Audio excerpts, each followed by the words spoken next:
ನಮಸ್ಕಾರ, ನೀವು ನೋಡ್ತಾ ಇದ್ದೀರಾ ಏಷ್ಯಾನೆಟ್ ಸುವರ್ಣ ನ್ಯೂಸ್. ನಾನು ಶಶಿಶೇಖರ್. ಇದು ನ್ಯೂಸ್ 360.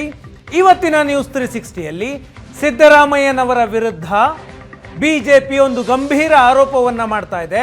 ಮೈಸೂರಿನಲ್ಲಿ ಸಿದ್ದರಾಮಯ್ಯನವರು ಭೂ ಹಗರಣ ಮಾಡಿದ್ದಾರೆ ಅಂತ. ಮೂಡ ಹಗರಣ. ಮೈಸೂರು ಅರ್ಬನ್ ಡೆವಲಪ್ಮೆಂಟ್ ಅಥಾರಿಟಿಯಿಂದ ಸಿದ್ದರಾಮಯ್ಯನವರು ತಮ್ಮ ಪ್ರಭಾವವನ್ನು ಬಳಸಿ ತಮ್ಮ ಪತ್ನಿ ಪಾರ್ವತಿಯವರ ಹೆಸರಿಗೆ 14 ಬೆಲೆ ಬಾಳುವ ಸೈಟ್ಗಳನ್ನು ಪಡೆದಿದ್ದಾರೆ. ಇದು ಅತಿ ದೊಡ್ಡ ಹಗರಣ ಅಂತ ಬಿಜೆಪಿ ಆರೋಪ ಮಾಡ್ತಾ ಇದೆ. ಬಿಡಿಗಾಸಿನ ಭೂಮಿಯನ್ನು ಕೊಟ್ಟು ಸಿದ್ದರಾಮಯ್ಯ ಚಿನ್ನದ ಬೆಲೆಯಂತಹ ಭೂಮಿಯನ್ನ ಪರಿಹಾರವಾಗಿ ಪಡೆದುಕೊಂಡ್ರ. ಇದು ಆರೋಪ ಬಿಜೆಪಿ ಮಾಡ್ತಾ ಇರೋದು. ವಾಸ್ತವ ಏನು, ಸತ್ಯ ಏನು? ಸಿದ್ದರಾಮಯ್ಯ ಹೇಳ್ತಾ ಇದ್ದಾರೆ, ಈ ಭೂಮಿ ಹಂಚಿಕೆಯಾಗಿದ್ದೆ, ತಮ್ಮ ಪತ್ನಿ ಪಾರ್ವತಿಯವರಿಗೆ ಭೂಮಿ ಹಂಚಿಕೆಯಾಗಿದ್ದೆ ಬಿಜೆಪಿ ಸರ್ಕಾರದ ಅವಧಿಯಲ್ಲಿ ನಿಯಮಬದ್ಧವಾಗಿ ಕೊಟ್ಟಿದ್ದಾರೆ. ಈಗ ಬಿಜೆಪಿಯವರೇ ಆರೋಪ ಮಾಡ್ತಾ ಇದ್ದಾರೆ ಅಂತ ಸಿದ್ದರಾಮಯ್ಯ ಮಾತಾಡ್ತಾ ಇದ್ದಾರೆ. ಹಾಗಿದ್ರೆ ಮೂಡ ಹಗರಣ ಏನು ಎತ್ತ? ಇದು ನಿಜವಾಗ್ಲೂ ಹಗರಣ ಆಗಿದೆಯಾ? ಮೈಸೂರಿನಲ್ಲಿ ಸಿಎಂ ಸಿದ್ದರಾಮಯ್ಯ ಭೂ ಹಗರಣ ಮಾಡಿದ್ದಾರಾ? ಆಗಿದ್ರೆ ಸಿದ್ದರಾಮಯ್ಯ ವಿರುದ್ಧ ಗಂಭೀರ ಆರೋಪ ಮಾಡ್ತಾ ಇದೆ ಬಿಜೆಪಿ. ಸಿದ್ದರಾಮಯ್ಯನವರ ವಿರುದ್ಧ ಸಿದ್ದರಾಮಯ್ಯ ಅಧಿಕಾರಕ್ಕೆ ಬಂದು 1 ವರ್ಷ ಆಗ್ತಾ ಇದೆ. ಈ ಸಂದರ್ಭದಲ್ಲಿ ಅವರ ವಿರುದ್ಧ ಗಂಭೀರವಾದಂತಹ ಆರೋಪ ಮಾಡ್ತಾ ಇದೆ ಬಿಜೆಪಿ. ಹಾಗಿದ್ರೆ ಈ ಆರೋಪ ಸಿದ್ದರಾಮಯ್ಯನವರ ಕುರ್ಚಿಗೆ ಸಂಚಕಾರ ತರುತ್ತಾ? ಸಹಜವಾಗಿ ಈ ಪ್ರಶ್ನೆ ಬರುತ್ತೆ. ಯಾಕಂದ್ರೆ ಕಾಂಗ್ರೆಸ್ನಲ್ಲಿ ಈಗಾಗಲೇ 3 ಹೆಚ್ಚುವರಿ DCM ಆಗಬೇಕು ಅನ್ನುವಂತಹ ಚರ್ಚೆ ಇದೆ, ಬೇಡಿಕೆ ಇದೆ. ಸಿಎಂ ಸಿದ್ದರಾಮಯ್ಯ ಬದಲಿಗೆ DK ಶಿವಕುಮಾರ್ ಸಿಎಂ ಆಗಬೇಕು ಅನ್ನುವಂತಹ ಚರ್ಚೆ ಇದೆ. ಇಂತಹ ಸಂದರ್ಭದಲ್ಲಿ ಸಿದ್ದರಾಮಯ್ಯನವರ ವಿರುದ್ಧ ಈ ರೀತಿಯ ಹಗರಣ ಅಕ್ರಮದ ಆರೋಪ ಬಂದಾಗ ಸಹಜವಾಗಿ ಸಿದ್ದರಾಮಯ್ಯನವರ ಕುರ್ಚಿಗೆ ಸಂಚಕಾರ ಬರುತ್ತಾ ಅನ್ನುವ ಪ್ರಶ್ನೆ ಬರುತ್ತೆ. ಸಿದ್ದರಾಮಯ್ಯ ಬಿಡಿಗಾಸಿನ ಭೂಮಿ ಕೊಟ್ಟು ಚಿನ್ನದ ಬೆಲೆಯ ಭೂಮಿ ಪಡೆದರ? ಈ ಆರೋಪ ಬಿಜೆಪಿ ಮಾಡ್ತಾ ಇದೆ. ಬಿಜೆಪಿ ಆರೋಪದಲ್ಲಿ ಸತ್ಯ ಇದೆಯಾ? ಸಿದ್ದರಾಮಯ್ಯ ಮಾಡಿಕೊಳ್ತಿರುವಂತಹ ಸಮರ್ಥನೆಯಲ್ಲಿ ಸತ್ಯ ಇದೆಯಾ? ಸಿದ್ದರಾಮಯ್ಯ ಹೇಳ್ತಾ ಇದ್ದಾರೆ ಬಿಜೆಪಿ ಸರ್ಕಾರದ ಅವಧಿಯಲ್ಲೇ ತಮಗೆ ಭೂಮಿ ಹಂಚಿಕೆ ಆಗಿದೆ ಅಂತ. ಆದರೆ ಬಿಜೆಪಿಯ ಆರೋಪ ಏನು? ಸಿದ್ದರಾಮಯ್ಯನವರು ತಾವು ಅಧಿಕಾರದಲ್ಲಿ ಇಲ್ಲದೇ ಇದ್ದರೂ ಕೂಡ ತಮ್ಮ ಪ್ರಭಾವವನ್ನು ಬಳಸಿ ಮೈಸೂರಿನಲ್ಲಿ 14 ಸೈಟ್ಗಳನ್ನು 38,000 ಚದುರ ಅಡಿಯ ವಿಸ್ತೀರ್ಣದ ಭೂಮಿಯನ್ನು ಪರಿಹಾರವಾಗಿ ಪಡೆದಿದ್ದಾರೆ. ತಾವು ಪ್ರಭಾವವನ್ನು ಬೀರಿದ್ದಾರೆ ಎನ್ನುವುದು ಬಿಜೆಪಿ ಮಾಡ್ತಾ ಇರುವಂತಹ ಗಂಭೀರವಾದಂತಹ ಆರೋಪ. ಸಿದ್ದರಾಮಯ್ಯನವರ ಪತ್ನಿ ಹೆಸರಲ್ಲಿ ಮೈಸೂರಿನಿಂದ ಹೊರವಲಯದ ಕೆಸರೆ ಅನ್ನುವಂತಹ ಗ್ರಾಮದಲ್ಲಿ 3.16 ಎಕರೆ ಭೂಮಿ ಇತ್ತು. ಆ ಭೂಮಿಯನ್ನು ಮೂಡ ವಶಪಡಿಸಿಕೊಳ್ಳುತ್ತೆ. ಮೈಸೂರು ಅರ್ಬನ್ ಡೆವಲಪ್ಮೆಂಟ್ ಅಥಾರಿಟಿ ವಶಪಡಿಸಿಕೊಂಡ ಭೂಮಿಗೆ ಪರ್ಯಾಯವಾಗಿ ಮೈಸೂರಿನಲ್ಲಿ ಸಿದ್ದರಾಮಯ್ಯನವರ ಪತ್ನಿಗೆ ಮೂಡಾದಿಂದ ಭೂಮಿ ಅಪ್ರೂವ್ ಆಗುತ್ತೆ. 38,000 ಅಡಿಯ ಚದುರಡಿ ಭೂಮಿ. ಮೈಸೂರಿನಿಂದ ಹೊರಗೆ 9-10 ಕಿಲೋಮೀಟರ್ 12 ಕಿಲೋಮೀಟರ್ ಕೆಸರೆ ಜಾಗದಲ್ಲಿ ಭೂಮಿಗೆ ಬೆಲೆ ಕಡಿಮೆ ಇದೆ. ಪರಿಹಾರವಾಗಿ ಪಡೆದಂತಹ ಭೂಮಿಗೆ ಮೈಸೂರಿನ ವಿಜಯನಗರದಂತಹ ಪ್ರತಿಷ್ಠಿತ ಲೇಔಟ್ನಲ್ಲಿ ಪರಿಹಾರವಾಗಿ ಸಿದ್ದರಾಮಯ್ಯನವರ ಪತ್ನಿ ಪಾರ್ವತಿಯವರಿಗೆ ಭೂಮಿ ಸಿಗುತ್ತೆ. ಆ ಭೂಮಿಗೆ ಚಿನ್ನದ ಬೆಲೆ ಇದೆ. ಅದಕ್ಕೆ ಹೇಳಿದ್ದು ಬಿಡಿಗಾಸು ಬೆಲೆಯ ಭೂಮಿಯನ್ನು ಕೊಟ್ಟು ಚಿನ್ನದ ಬೆಲೆ ಬಾಳುವಂತಹ ಭೂಮಿಯನ್ನು ತಮ್ಮ ಪ್ರಭಾವವನ್ನು ಬಳಸಿ ಸಿದ್ದರಾಮಯ್ಯನವರು ಪಡೆದರ ಅನ್ನೋದು. ಇಡೀ ಹಗರಣ ಏನು, ಏನೆಲ್ಲ ಆಗಿತ್ತು, ಫ್ರಮ್ ದ ಸ್ಕ್ರಾಚ್ ಇಂದ ಬರೋಣ. 1997 3.1 ಎಕರೆ ಭೂಮಿಯನ್ನು ಮೂಡ ವಶಕ್ಕೆ ಪಡಿಸ್ಕೊಳ್ಳುತ್ತೆ. ನೋಟಿಫಿಕೇಶನ್ ಆಗುತ್ತೆ.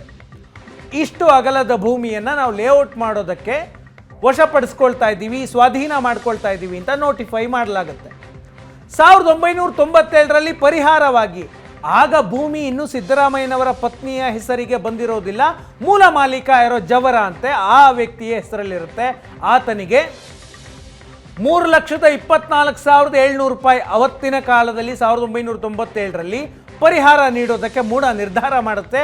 ಆದರೆ ಪರಿಹಾರವನ್ನು ತೆಗೆದುಕೊಳ್ಳೋದಿಲ್ಲ ಆ ಜಮೀನಿನ ಮೂಲ ಮಾಲೀಕ. ಯಾಕಂದರೆ ಈ ಪರಿಹಾರ ಸಾಕಾಗ್ತಾ ಇಲ್ಲ, ಹೆಚ್ಚಿನ ಪರಿಹಾರ ಕೊಡಬೇಕು ಅಂತ ಮನವಿ ಮಾಡ್ತಾರೆ. ಇದಾದ ನಂತರ 1998ರಲ್ಲಿ ನೋಟಿಫಿಕೇಶನ್ ಆದಂತಹ ಭೂಮಿಯ ಡಿನೋಟಿಫಿಕೇಶನ್ ಆಗುತ್ತೆ. 1998 ಸಿದ್ದರಾಮಯ್ಯ ಈ ರಾಜ್ಯದ ಉಪಮುಖ್ಯಮಂತ್ರಿ ಆಗಿರ್ತಾರೆ. ಆಗ ಇನ್ನು ಸಿದ್ದರಾಮಯ್ಯನವರ ಪತ್ನಿಯ ಹೆಸರಿನಲ್ಲಿ ಆ ಭೂಮಿ ಇರೋದಿಲ್ಲ, ಆದರೆ ಆ ಭೂಮಿ ಡಿನೋಟಿಫೈ ಆಗುತ್ತೆ. ಒಟ್ಟಾರೆ 106 ಎಕರೆ ನೋಟಿಫಿಕೇಶನ್ ಆಗಿತ್ತು. ಅದರಲ್ಲಿ 3.16 ಎಕರೆ ಭೂಮಿಯನ್ನು ಡಿನೋಟಿಫಿಕೇಶನ್ ಮಾಡಲಾಗುತ್ತೆ. ಡಿನೋಟಿಫಿಕೇಶನ್ ಅಂದರೆ ಸ್ವಾಧೀನಪಡಿಸಿಕೊಳ್ಳುವ ನಿರ್ಧಾರವನ್ನು ಕೈ ಬಿಡೋದು. ಭೂಮಿಯ ಮೂಲ ಮಾಲೀಕನಿಗೆ ವಾಪಸ್ ಹೋಗುತ್ತೆ ಆ ಭೂಮಿ. ಆದರೆ ಆ ಭೂಮಿ ಡಿನೋಟಿಫಿಕೇಶನ್ ಆದರೂ ಕೂಡ, ಸ್ವಾಧೀನದಿಂದ ಕೈ ಬಿಟ್ಟರೂ ಕೂಡ ಮೂಡ ಲೇಔಟ್ ಅಭಿವೃದ್ಧಿ ಮಾಡಿಬಿಡುತ್ತೆ. 2005ರ ತನಕ ಸಿದ್ದರಾಮಯ್ಯನವರ ಈ ಪಿಕ್ಚರಲ್ಲಿ ಇರೋದಿಲ್ಲ, ಇಡೀ ಸ್ಟೋರಿಯಲ್ಲಿ. 2005ಕ್ಕೆ ಸಿದ್ದರಾಮಯ್ಯ ಪತ್ನಿ ಪಾರ್ವತಿಯವರ ಸೋದರ 3.16 ಎಕರೆ ಭೂಮಿಯನ್ನು ಖರೀದಿ ಮಾಡ್ತಾರೆ. ಸಿದ್ದರಾಮಯ್ಯನವರ ಪತ್ನಿ ಪಾರ್ವತಿಯವರ ಸೋದರ ಮಲ್ಲಣ್ಣ ಅಂತ. ಭೂಮಿಯ ಮೂಲ ಮಾಲೀಕನ ಹೆಸರು ಜವರ ಅಂತ ಹೇಳಲಾಗುತ್ತೆ. ಆತ ಎಲ್ಲಿದ್ದಾನೆ, ಯಾರು, ಯಾವ ಊರು, ಯಾವುದೇ ಮಾಹಿತಿ ಇಲ್ಲ. ಆತನಿಂದ ಜಮೀನನ್ನು ಖರೀದಿ ಮಾಡಲಾಗತ್ತೆ. 2010ನೇ ಇಸ್ವಿ 2005ರಲ್ಲಿ ಸಿದ್ದರಾಮಯ್ಯನವರ ಪತ್ನಿಯ ಸೋದರ ಪರ್ಚೇಸ್ ಮಾಡ್ತಾರೆ ಆ ಭೂಮಿಯನ್ನು. ಅಷ್ಟೊತ್ತಿಗಾಗಲೇ ಲೇಔಟ್ ಡೆವಲಪ್ ಆಗಿಬಿಟ್ಟಿರುತ್ತೆ. ಆದರೆ ಮೂಡ ಡಿನೋಟಿಫಿಕೇಶನ್ ಮಾಡಿದ್ರೂ ಕೂಡ ಮೂಡ ಅಭಿವೃದ್ಧಿ ಮಾಡಿದಂತಹ ಜಮೀನನ್ನು ಮೂಲ ಮಾಲೀಕನ ಹೆಸರಲ್ಲೇ ಇರುತ್ತೆ. ಅದನ್ನು ಸಿದ್ದರಾಮಯ್ಯನವರ ಪತ್ನಿಯ ಸೋದರ ಖರೀದಿ ಮಾಡ್ತಾರೆ 2005ರಲ್ಲಿ. 2010ಕ್ಕೆ ಜಮೀನು ತನ್ನ ತಂಗಿಗೆ ಗಿಫ್ಟ್ ಮಾಡ್ತಾರೆ. ಅರಿಶಿನ ಕುಂಕುಮಕ್ಕೆ ಅಂತ ಜಮೀನನ್ನು ಅಕ್ಕ ತಂಗಿಯರಿಗೆ ಕೊಡ್ತಾರೆ. ಅದೇ ಮಾದರಿಯಲ್ಲಿ ಗಿಫ್ಟ್ ಡೀಡ್ ಮಾಡಿ ತಂಗಿಯ ಹೆಸರಿಗೆ ಕೊಡ್ತಾರೆ ಸಿದ್ದರಾಮಯ್ಯನವರ ಪತ್ನಿ ಪಾರ್ವತಿಯವರ ಸೋದರ.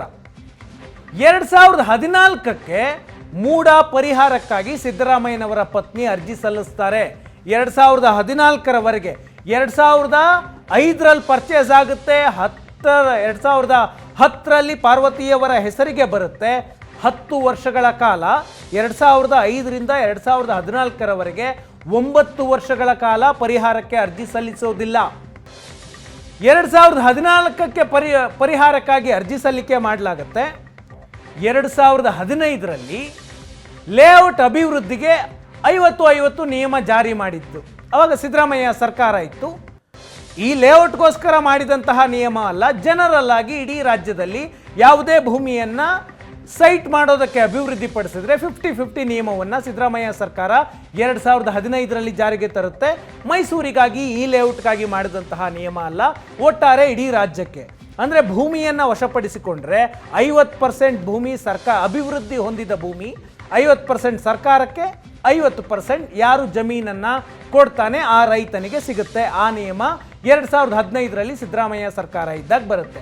ಅದಕ್ಕೂ ಮುಂಚೆ ಯಾವ ನಿಯಮ ಇತ್ತು? 60-40 ಇತ್ತು. ಸರ್ಕಾರಕ್ಕೆ 60%, ಭೂಮಿಯನ್ನು ಕೊಟ್ಟ ವ್ಯಕ್ತಿಗೆ 40% ಇತ್ತು. ಅದನ್ನು 50-50 ಮಾಡಿದ್ರು ರೈತರಿಗೆ ಅನುಕೂಲ ಆಗಲಿ, ಹೆಚ್ಚಿನ ಪರಿಹಾರ ಸಿಗಲಿ ಅಂತ. ಭೂಮಿಯನ್ನು ಸರ್ಕಾರ ಸ್ವಾಧೀನ ಮಾಡಿಕೊಂಡ್ರೆ ಪರಿಹಾರವಾಗಿ 3 ರೀತಿಯಲ್ಲಿ ಪರಿಹಾರ ಕೊಡಲಾಗುತ್ತೆ.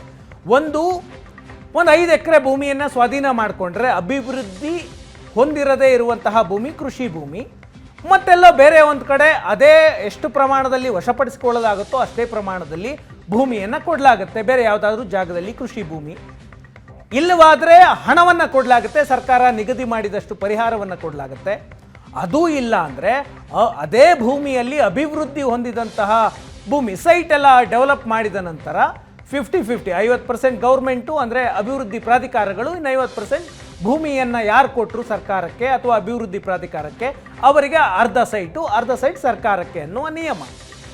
ಆದರೆ ಇಲ್ಲಿ ಪಾರ್ವತಿಯವರು ಆ ಜಾಗದಲ್ಲಿ ಪರಿಹಾರವನ್ನು ಕೇಳೋದಿಲ್ಲ. 9 ವರ್ಷದ ನಂತರ ಪರಿಹಾರ ಕೇಳ್ತಾರೆ. ಅಷ್ಟರಲ್ಲಾಗಲೇ ಸೈಟ್ಗಳು ಮಾರಾಟ ಆಗಿರುತ್ತೆ. ಇನ್ನೂ ಖಾಲಿ ಇದ್ದರೂ ಕೂಡ ಪರ್ಯಾಯ ಭೂಮಿಗೆ ಮನವಿ ಮಾಡ್ತಾರೆ ಸಿದ್ದರಾಮಯ್ಯ ಪತ್ನಿ.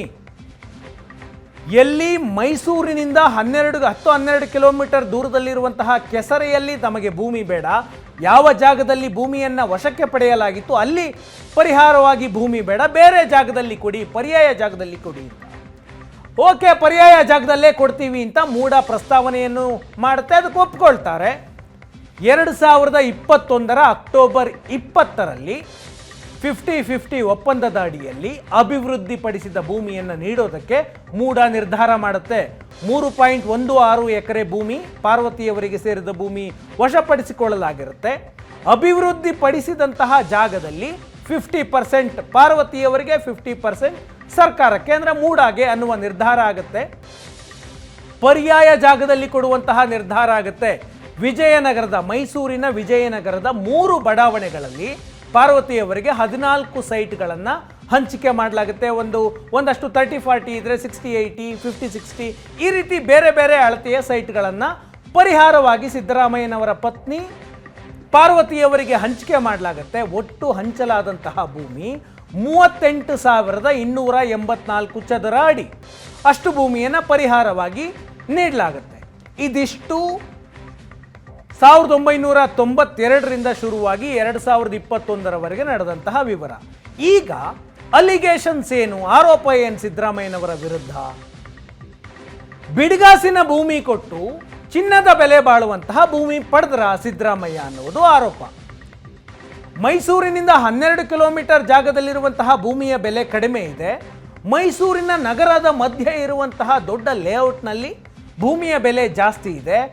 ಕಡಿಮೆ ಬೆಲೆಯ ಭೂಮಿಯನ್ನು ಕೊಟ್ಟು ಹೆಚ್ಚಿನ ಬೆಲೆಯ ಭೂಮಿಯನ್ನು ಪರಿಹಾರವಾಗಿ ಪಡೆದಿದ್ದಾರೆ ಅನ್ನೋದು ಸಿದ್ದರಾಮಯ್ಯನವರ ವಿರುದ್ಧ ಆರೋಪ. ಸಿದ್ದರಾಮಯ್ಯನವರು ತಮ್ಮ ಪ್ರಭಾವವನ್ನು ಬಳಸಿ ಪ್ರತಿಷ್ಠಿತ ಏರಿಯಾದಲ್ಲಿ ಭೂಮಿಯನ್ನು ಮಂಜೂರು ಮಾಡಿಕೊಂಡಿದ್ದಾರೆ. ಮಾಜಿ CM ಆಗಿದ್ದಂತಹ ವ್ಯಕ್ತಿ ಅವರು ಮೂಡಾದಲ್ಲಿದ್ದಂತಹ ಆಡಳಿತ ನಡೆಸ್ತಿದ್ದಂಥವರ ಮೇಲೆ ಪ್ರಭಾವ ಬೀರಿ ಒಳ್ಳೆ ಏರಿಯಾದಲ್ಲಿ ಪರಿಹಾರವಾಗಿ ಭೂಮಿಯನ್ನು ಪಡೆದಿದ್ದಾರೆ. ಪ್ರತಿಪಕ್ಷದಲ್ಲಿದ್ದರೂ ಕೂಡ ಮೂಡ ಮೇಲೆ ಪ್ರಭಾವ ಬೀರಿ ದೊಡ್ಡ ಮಟ್ಟದಲ್ಲಿ ಪರಿಹಾರ ಪಡೆದಿದ್ದಾರೆ ಅನ್ನೋದು ಆರೋಪ.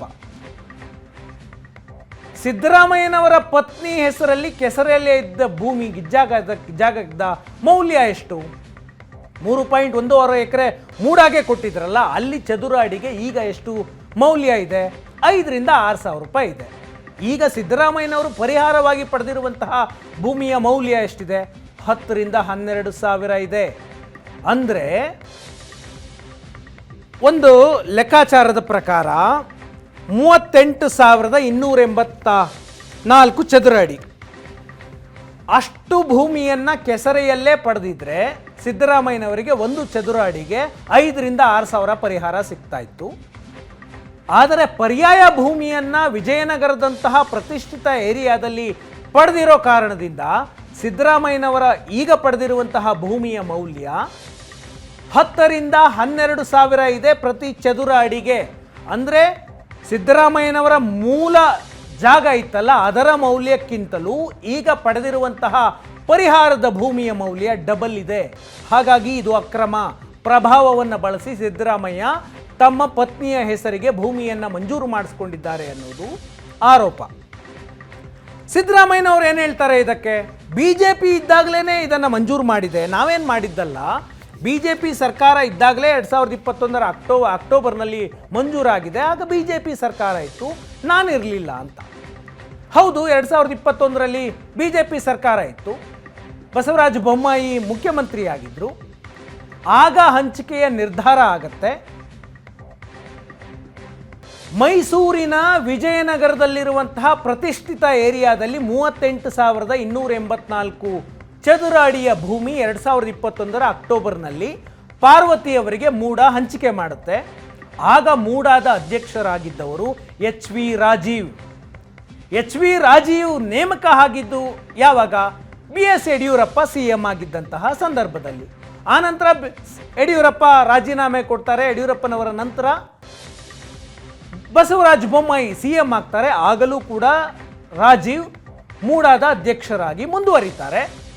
ರಾಜೀವ್ ಮೂಡ ಅಧ್ಯಕ್ಷರಾಗಿದ್ದಂತಹ ಅವಧಿಯಲ್ಲಿ 50-50 ಪರಿಹಾರದ ಸೂತ್ರದ ಅಡಿಯಲ್ಲಿ ಸಿದ್ದರಾಮಯ್ಯನವರ ಪತ್ನಿ ಪಾರ್ವತಿಯವರಿಗೆ 14 ಸೈಟ್ಗಳು 38,284 ಚದುರ ಅಡಿಯ ಭೂಮಿ ಹಂಚಿಕೆ ಆಗುತ್ತೆ. ಸಿದ್ದರಾಮಯ್ಯ ಹೇಳ್ತಾ ಇರೋದು ಇದೇನೆ, BJPಯವರೇ ತಮಗೆ ಭೂಮಿ ಹಂಚಿಕೆ ಮಾಡಿದ್ದಾರೆ, ನಿಯಮಗಳ ಪ್ರಕಾರವೇ ಮಾಡಿದ್ದಾರೆ, ಈಗ ಹಗರಣ ಅಂತಿದ್ದಾರೆ ಅನ್ನೋದು ಸಿದ್ದರಾಮಯ್ಯನವರ ಆರೋಪ. ನಾನು ಚದುರ ಅಡಿಯ ಲೆಕ್ಕ ಹೇಳಿದೆ. ಕೆಸರೆ ಮೈಸೂರಿನಿಂದ 10-12 ಕಿಲೋಮೀಟರ್ ದೂರದಲ್ಲಿದ್ದರೆ ವಿಜಯನಗರ ಮೈಸೂರಿನ ಒಳಗಿರುವಂತಹ ಪ್ರತಿಷ್ಠಿತ ಏರಿಯಾ. ಉದಾಹರಣೆಗೆ ಬೆಂಗಳೂರಿನ ಸುಂಕದಕಟ್ಟೆಯಲ್ಲಿ 1 ಎಕರೆ ಭೂಮಿಯನ್ನು ಸರ್ಕಾರ ಸ್ವಾಧೀನ ಮಾಡಿಕೊಳ್ಳುತ್ತೆ ಅಂತ ಇಟ್ಕೊಳ್ಳೋಣ. ಅದರಲ್ಲಿ ಪರಿಹಾರವಾಗಿ ಒಂದು ಅರ್ಧ ಎಕರೆ ಸರ್ಕಾರಕ್ಕೆ, ಭೂಮಿಯ ಮಾಲೀಕನಿಗೆ ಅರ್ಧ ಎಕರೆ, ಸರ್ಕಾರಕ್ಕೆ ಅರ್ಧ ಎಕರೆ ಬರುತ್ತೆ. ನನಗೆ ಸುಂಕದಕಟ್ಟೆಯಲ್ಲಿ ಜಮೀನು ಬೇಡ, ನನಗೆ ಸದಾಶಿವನಗರದಲ್ಲಿ ಕೊಡಿ, ಪರ್ಯಾಯ ಭೂಮಿ ಕೊಡಿ ಅಂತ ಹೇಳಿ ಸದಾಶಿವನಗರದಲ್ಲಿ ಪರಿಹಾರವಾಗಿ ಪಡೆದರೆ ಹೆಚ್ಚಿನ ಮೌಲ್ಯ ಸಿಗುತ್ತೆ ಭೂಮಿದು. ಆ ರೀತಿಯಾಗಿ ಅಕ್ರಮ ಆಗಿದೆ ಅನ್ನೋದು ಆರೋಪ. 5,000 to 6,000 ಬೆಲೆ ಬಾಳುವಂತಹ ಚದುರ ಅಡಿಗೆ ಆ ಭೂಮಿಯನ್ನು ಮೂಡಾಗಿ ಕೊಟ್ಟು ವಿಜಯನಗರದಲ್ಲಿ, ಮೈಸೂರಿನ ವಿಜಯನಗರದಲ್ಲಿ 10,000 to 12,000 ಬೆಲೆ ಬಾಳುವಂತಹ ಭೂಮಿಯನ್ನು ಸಿದ್ದರಾಮಯ್ಯ ಪಡೆದಿದ್ದಾರೆ, ತಮ್ಮ ಪ್ರಭಾವ ಬಳಸಿ ಪಡೆದಿದ್ದಾರೆ ಅನ್ನೋದು ಇಡೀ ಹಗರಣ ಆರೋಪದ ಒಟ್ಟಾರೆ ಸಾರಾಂಶ. ಕಡಿಮೆ ಬೆಲೆ ಭೂಮಿಯನ್ನು ಕೊಟ್ಟು ಹೆಚ್ಚು ಬೆಲೆಯ ಭೂಮಿ ಕೊಟ್ಟಿದ್ದಾರೆ. ಈಗ ಸಿದ್ದರಾಮಯ್ಯ ಏನು ಹೇಳ್ತಿದ್ದಾರೆ, ನಮ್ಮ ಭೂಮಿ ಬೆಲೆ 62 ಕೋಟಿ ರೂಪಾಯಿ ಇದೆ, ಆ ಭೂಮಿಯನ್ನು ಮೂಡಾಗೆ ಕೊಟ್ಟಿದ್ದೀವಿ, ವಾಪಸ್ ಕೊಟ್ಬಿಡ್ಲಿ 62 ಕೋಟಿನ ಅಂತ ಕೇಳ್ತಿದ್ದಾರೆ ಸಿದ್ದರಾಮಯ್ಯ. ಈ ಸ್ಕ್ವೇರ್ ಫೀಟ್ ಲೆಕ್ಕಾಚಾರಕ್ಕೆ ಬಂದರೆ ಸಿದ್ದರಾಮಯ್ಯನವರು ಹೇಳ್ತಿರುವಂತಹ ಪ್ರಕಾರ 62 ಕೋಟಿ ಅಂದರೆ 1 ಎಕರೆಗೆ 20 ಕೋಟಿ ಆಗುತ್ತೆ. 62 ಕೋಟಿ ಅಂದರೆ ಅದ್ರ ಡಬಲ್ ಪ್ರೈಸ್ ಇರುವಂತಹ ಭೂಮಿಯನ್ನು ಸಿದ್ದರಾಮಯ್ಯನವರು ಪತ್ನಿ ಪರಿಹಾರವಾಗಿ ಪಡೆದಿದ್ದಾರೆ. ಹಾಗಿದ್ರೆ 120 ಕೋಟಿ ಆಗುತ್ತೆ, 124 ಕೋಟಿ ಆಗುತ್ತೆ. ಈ ರೀತಿಯಾಗಿ ಯಾಕೆ ಇಷ್ಟು ದಿನ ಇಡೀ ಪ್ರಕರಣ, ಇಡೀ ವಿಚಾರ ಹೊರಗೆ ಬಂದಿರಲಿಲ್ಲ ಅಂತ ಅಂದರೆ, ಇದೇ ರೀತಿಯಲ್ಲಿ ಹಲವು ಪ್ರಭಾವಿ ವ್ಯಕ್ತಿಗಳು ಮೈಸೂರಿನಿಂದ ಹೊರಗೆ ಯಾವುದೋ ಜಾಗದಲ್ಲಿ ಭೂಮಿಯನ್ನು ಮೂಡಾಗೆ ಕೊಟ್ಟು ಪ್ರತಿಷ್ಠಿತ ಜಾಗದಲ್ಲಿ ಅದಕ್ಕೆ ಪರಿಹಾರವಾಗಿ ಪರ್ಯಾಯ ಭೂಮಿಯಲ್ಲಿ ಪರಿಹಾರವನ್ನು ಪಡೆಯಲಾಗಿದೆ. ಇವತ್ತು ಸಿದ್ದರಾಮಯ್ಯನವರು ಮಾತನಾಡ್ತಾ ಹೇಳಿದ್ರು, GT ದೇವೇಗೌಡರನ್ನು ಕೇಳಿ ನೋಡ್ಲಿ ಕುಮಾರಸ್ವಾಮಿ ಅವರು ಅಂತ. ಅಂದರೆ ಎಲ್ಲ ಒಂದು ಕಡೆ GT ದೇವೇಗೌಡರು ಕೂಡ ಪಡೆದುಕೊಂಡಿದ್ದಾರೆ ಅನ್ನುವ ಅರ್ಥದಲ್ಲಿ ಸಿದ್ದರಾಮಯ್ಯನವರು ಮಾತನಾಡಿದ್ರು. ಎಲ್ಲ ರಾಜಕಾರಣಿಗಳು ಕೂಡ ಈ ರೀತಿಯಾಗಿ ಭೂಮಿಯನ್ನು ಸರ್ಕಾರ ವಶಪಡಿಸಿಕೊಂಡಾಗ ಅಥವಾ ಮೂಡ ವಶಪಡಿಸಿಕೊಂಡಾಗ ಆ ತಕ್ಷಣಕ್ಕೆ ಪರಿಹಾರ ಕೊಡಿ ಅಂತ ಅರ್ಜಿ ಸಲ್ಲಿಕೆ ಮಾಡೋದಿಲ್ಲ.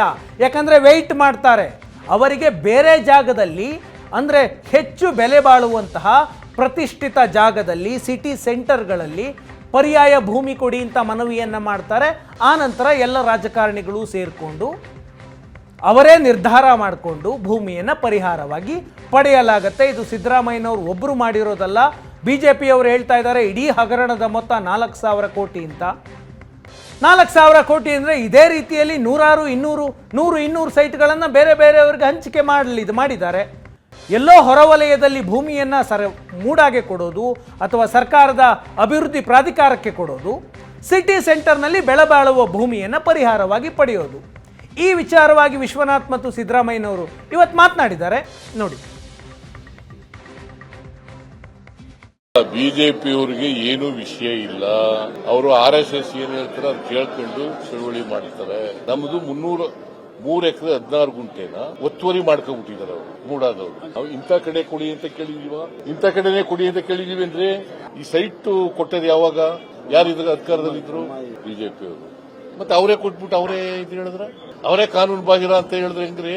ನಮ್ಗೆ 62 ಕೋಟಿ ಆಗುತ್ತೆ, ಕೊಟ್ಬಿಡ್ಲಿ ಕಾಂಪನ್ಸೇಷನ್. 3 ಎಕರೆ 16 ಗುಂಟೆ ನಾವು ಬಿಟ್ಬಿಡೋದ? ನಾನು ಮುಖ್ಯಮಂತ್ರಿ ಅಂತ ಬಿಟ್ಬಿಡೋದೇನ್ರಿ? 62 ಕೋಟಿ ಬರಬೇಕು. ನನ್ಗೆ ಅರ್ಥ ಆಗಿಲ್ಲಪ್ಪ ಯಾವ ತರ ಲೆಕ್ಕಾಚಾರ ಹಾಕೊಂಡು ಅವ್ರು ಕೇಳ್ತಾ ಇದ್ದಾರೆ. You are the finance minister mister Siddaramaiah, ಯಾಕೆ ಹಿಂಗ್ ಬದಲಾವಣೆ ಆಗ್ಬಿಟ್ರು? ಮಣ್ಣಿಗೋಸ್ಕರ ಯಾಕೆ ಆಸೆ ಪಡ್ತಾ ಇದ್ದೀರಾ? ಅದು ಯಾರ್ ಲ್ಯಾಂಡು? ದೇವನೂರಲ್ಲಿ ನೀವು ತಗೊಂಡಿದ್ರಲ್ಲ 3 ಎಕರೆ 16 ಗುಂಟೆ. ಒಬ್ಬ ದಲಿತಂದ್ರಿ ಅದು. ನಿಂಗಯ್ಯ ಸಣ್ಣ ಜವರಯ್ಯ, ನಿಂಗಯ್ಯನ ಡಿನೋಟಿಫೈ ಎಲ್ಲ ಅವನ ಹೆಸರಲ್ಲಿ ಆಗಿ ಅದನ್ನ ನೀವು ಕಬಳಿಸ್ತೀರಲ್ಲ ಎಷ್ಟು ಮಟ್ಟಿಗೆ? ನಿಮ್ಗೇನು ಇಲ್ಲದೆ ಏನಿಲ್ಲ, ನಿಮ್ಗೆ ಎಷ್ಟೆಷ್ಟು ಆಸ್ತಿ ಇದೆ ಅಂತ ಹೇಳಿದ್ರಲ್ಲ ಬೇಕಾದಷ್ಟು, ಅದ್ರ ಮೇಲೆ ಇದು ಯಾಕೆ ನಿಮ್ಗೆ? ಸರೆಂಡರ್ ಮಾಡ್ಬಿಟ್ಟು ನಿಮ್ಮ ಹೆಸರು ಚಿರಸ್ಥಾಯಿಯಾಗಿ ಉಳಿಬೇಕು. ಮೂಡ ಹಗರಣದ ಆರೋಪಕ್ಕೆ ಕೇಂದ್ರ ಸಚಿವ HD ಕುಮಾರಸ್ವಾಮಿ ಟ್ವಿಸ್ಟ್ ಕೊಟ್ಟಿದ್ದಾರೆ. ಮೂಡ ಹಗರಣ ಬಯಲಿಗೆ ಕಾಂಗ್ರೆಸ್ನವರ ಕುಮ್ಮಕ್ಕಿದೆ ಅಂತ ಆರೋಪ ಮಾಡ್ತಾ ಇದ್ದಾರೆ. ಸಿಎಂ ಕುರ್ಚಿ ಮೇಲೆ ಯಾರು ಕಣ್ಣಿಟ್ಟಿದ್ದಾರೆ ಅವರಿಂದ ಹಗರಣ ಬಯಲಾಗಿದೆ. ಸಿಎಂ ಕುರ್ಚಿ ಮೇಲೆ ಟವಲ್ ಹಾಕಿರುವವರ ಪಾತ್ರ ಇದೆ. DK ಶಿವಕುಮಾರ್ ಅವರ ವಿರುದ್ಧ ಮಾಡ್ತಾ ಇರುವಂತಹ ಆರೋಪ ಇದು. CD ಫ್ಯಾಕ್ಟರಿ ಕ್ಲೋಸ್ ಆಗಿದೆ, ಮೂಡ ವಿಚಾರ ಶುರುವಾಗಿದೆ ಅಂತ ಕುಮಾರಸ್ವಾಮಿ ಆರೋಪ ಮಾಡ್ತಾ ಇದ್ದಾರೆ. ಕುಮಾರಸ್ವಾಮಿಯವರ ಆರೋಪಕ್ಕೆ ಡಿ ಕೆ ಶಿವಕುಮಾರ್ ನನ್ನ ನೆನಪಿಸಿಕೊಳ್ಳದೆ ಇದ್ರೆ ಅವರಿಗೆ ನಿದ್ದೆ ಬರಲ್ಲ, ತಲೆನೂ ಓಡಲ್ಲ ಅಂತ ತಿರುಗೇಟನ್ನು ಕೊಟ್ಟಿದ್ದಾರೆ. ಬಿಜೆಪಿಯ ನನ್ನ ಸ್ನೇಹಿತರುಗಳು ಹೋರಾಟ ಮಾಡ್ತಾ ಇರೋದು. ಆದರೆ ಇಷ್ಟೆಲ್ಲ ರಾಜಾಂತಗಳು ಈಗ ಪ್ರಾರಂಭ ಆಗಿರೋದಕ್ಕೆ ವಿರೋಧ ಪಕ್ಷಗಳಿಗಿಂತ ಹೆಚ್ಚಾಗಿ ನನಗಿರ್ತಕ್ಕಂಥ ಮಾಹಿತಿ, ಈ ಮುಖ್ಯಮಂತ್ರಿಯ ಪೈಪೋಟಿ ಇದೆಯಲ್ಲ, ಈಗ ಮುಖ್ಯಮಂತ್ರಿ ಆಗಬೇಕು ಉಪಮುಖ್ಯಮಂತ್ರಿ ಆಗಬೇಕು ಅಂತ ಹೇಳಿ, ಆ ಹಿನ್ನೆಲೆಯಲ್ಲಿ ಮುಖ್ಯಮಂತ್ರಿಯ ಕುರ್ಚಿಗೆ ಆಸೆ ಪಟ್ಟು ಪಾಪ ಟವಲ್ ಹಾಸ್ಕೊಂಡು ಕೂತವರಲ್ಲ, ಅವರಿಂದ ಇದೆಲ್ಲ ಇವತ್ತು ಎಕ್ಸ್ಪೋಸ್ ಆಗ್ತಾ ಇದೆ ಅನ್ನೋ ಒಂದು ಸುದ್ದಿ ಇದೆಯಪ್ಪ. ಈ ಮೂಢ ಹಗರಣದ ಬಗ್ಗೆ ಇಷ್ಟೆಲ್ಲ ಹೊರಗಡೆ ಈಗ ಬರಬೇಕಾದ್ರೆ ಏನು ಪಾಪ ಅಲ್ಲಿರ್ತಕ್ಕಂಥವ್ರು ಈಗ ಸ್ಥಾನಮಾನಗಳ ಬಗ್ಗೆ ಪೈಪೋಟಿ ನಡೀತಿದೆಯಲ್ಲ, ಆ ಜಾಗಕ್ಕೆ ಹೋಗ್ಬೇಕು ಅಂತ ಹೇಳಿ ಅವರುಗಳಿಂದ ಇದೆಲ್ಲ ಹೊರಗಡೆ ಎಕ್ಸ್ಪೋಸ್ ಆಗಿರೋದು. ಇಷ್ಟು ದಿವಸ ಆಗಿರೋದು ಈಗ ಯಾಕೆ ಬಂತು? ಈಗ ಸಿಡಿ ಮ್ಯಾನುಫ್ಯಾಕ್ಚರ್ದು ಮುಗಿತು ಕತೆ, ಈಗ ಮೂಡಾದ ಕಾರ್ಯಕ್ರಮಗಳು ಪ್ರಾರಂಭ ಆಗಿದೆ. 62 ಕೋಟಿ ನನಗೆ ಮೂಡಾನೇ ಕೊಡಬೇಕು, ಕಾಂಪನ್ಸೇಷನ್ ಸರ್ಕಾರವೇ ಕೊಡಬೇಕು ಅಂತ ಹೇಳ್ತಾ ಇದ್ದಾರಲ್ಲ. ಒಂದು ನಿಮಿಷ, ನಾನು ಮುಖ್ಯಮಂತ್ರಿಗಳಿಗೆ ಹೇಳ್ತೀನಿ, ರೈತರಿಂದ ಭೂ ಸ್ವಾಧೀನ ಮಾಡ್ಕೊಂಡ್ರಲ್ಲ, ಆ ರೈತರು ಬೀದಿಲಿ ಇನ್ನೂ ಅಲಿತಾ ಇದ್ದಾರಲ್ಲ 106 ಜನ, ನಮಗೆ ದುಡ್ಡು ಬರಲಿಲ್ಲ ಅಂತ ಹೇಳಿ. ಇವತ್ತು ನಿಮ್ಮ ಆಸ್ತಿ ಯಾಕೆ ತಗೊಂಡಿದ್ದೀರಿ ಅನ್ನೋದು ಗೊತ್ತಿದೆ. ಸಿಡಿ ಫ್ಯಾಕ್ಟರಿ ಈಗ ಮೂಡ ಫ್ಯಾಕ್ಟರಿ ಶುರು ಮಾಡಿದ್ದಾರೆ ಒಬ್ರು ಕಾಂಗ್ರೆಸ್ ನಲ್ಲಿ. ಸಿದ್ದರಾಮಯ್ಯನವರನ್ನ ಕುರ್ಚಿ ಇರಿಸೋದಕ್ಕೆ ಪ್ಲಾನ್ ಮಾಡ್ತಾ ಇದ್ದಾರೆ. ಸಿಎಂ ಕುರ್ಚಿಗೆ ಟವಲ್ ಹಾಕಿರೋರೇ ಕೆಲಸ ಮಾಡ್ತಾ ಇರೋದು ಅಂತ ಆರೋಪ ಮಾಡ್ತಾ ಇದ್ದಾರೆ. ಬಹಳ ಸಂತೋಷ. ನನ್ನ ನೆನೆಸ್ಕೊಳ್ಳಿಲ್ಲ ಅಂದ್ರೆ ಕೆಲವು ನಿದ್ರೆನೂ ಬರಲ್ಲ, ತಲೆನೂ ಓಡಲ್ಲ.